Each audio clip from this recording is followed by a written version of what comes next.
Thank you for 5,000 subscribers. If I could give all of you guys a kiss, I would. Sup dude, Larry Bird was a poor kid who grew up in French Lick, Indiana. He fell in love with the game of basketball at a young age and it was history from there. During his senior year of high school, Bird averaged an ungodly 30 points and 20 rebounds, earning him a scholarship to Indiana. But he dropped out after 24 days because he didn't like his classes, he was too far away from home, and his teammates mistreated him. One of those teammates being Kent Benson, who allegedly treated him the worst. But don't worry, Larry got his revenge on him in the NBA. I'll talk about that later in the video. A year passed and he decided to go to Indiana State, which he liked much better. At Indiana State, he put up insane scoring numbers. 32.8 points per game in his first year, 30 in his second, and 28.6 in his last. He wasn't only a deadly scorer either, the dude could rebound and make plays too, pulling down close to 15 boards and dishing out 5.5 assists a game in his final year. The interesting thing is, while he was playing in his last year of college ball, he was actually already in the NBA. Bird had been drafted by the Celtics with the 6th pick in the 1978 NBA draft, but instead of playing his first year in the league, he wanted to play his last year at Indiana State. So right before the 1979 draft, the Celtics gave him a 5-year, $3.25 million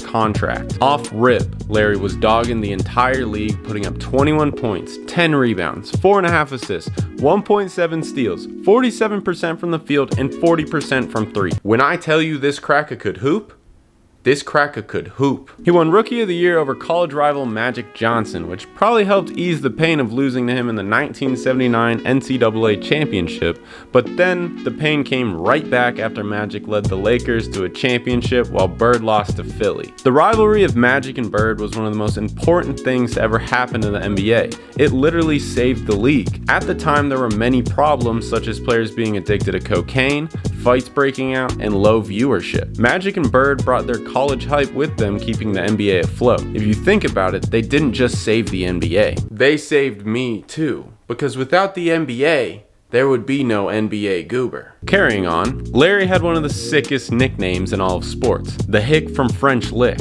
Pretty self-explanatory. This is actually one of the reasons why I love Larry so much. Not necessarily because of the nickname, but simply because of the saying, never judge a book by its cover. We can all be honest here. Bird looks nothing like a good basketball player, ignoring the fact that he was 6'9", 220 pounds. If he was completely shredded, could jump out the gym, and didn't look like a farmer, I don't think I'd be as big of a fan. He's such a unique individual that it makes it hard not to love him. He sticks out like a sore thumb compared to other NBA players. His playstyle is another reason why I'm fascinated by him. He could score in a bunch of different ways, such as a floater, fadeaway, hook, and the 3-ball. His large frame came in very handy in terms of scoring, using it to gain positioning for whatever circus shot he wanted. One thing I would like to focus on is his jump shot, specifically his 3-pointer. Larry had a deadly jump shot, especially for his time period. But one thing that shocked me when I was younger and still new to the NBA is that he didn't take a crazy amount of threes, attempting just 1.9 a game for his career. When I was younger, all I knew about Larry was that he was an amazing 3-point shooter, so I had imagined he shot a ton of them, but that just wasn't the case. Back in the day, the 3 was nowhere near what it is today. Big men who could dominate in the paint ruled the league while the perimeter was an afterthought. For comparison, Steph Curry over his career has attempted a wild 8.8 threes a game, knocking them down at a jaw-dropping 42.8%. Bird knocked his 1.9 threes down at a 37.6% clip. This is no disrespect to Bird.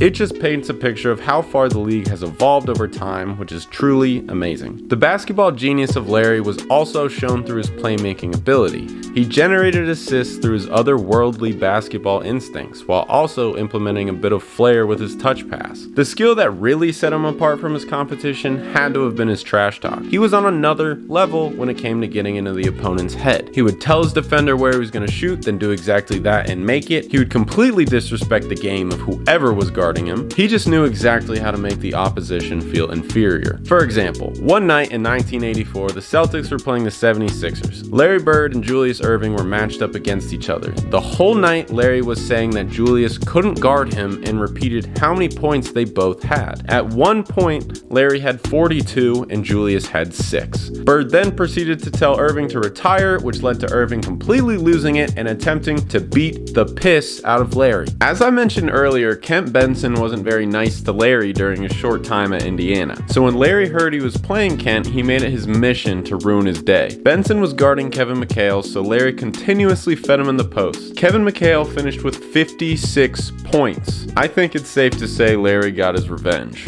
Bird was disgustingly confident in his abilities, which made his competition either back down or get very, very upset. The man was a lunatic. He played 13 seasons, averaging 24, 10, and 6 on 49.6% from the field, and as I mentioned earlier, 37.6% from 3. He won 3 MVPs and 3 championships, along with 12 All-Star selections and countless other awards. For a poor kid from Indiana, I'd say he did pretty well. Click here to watch another one of my videos. I think you'll like it if you like this one. Thanks for watching. Bye, dude.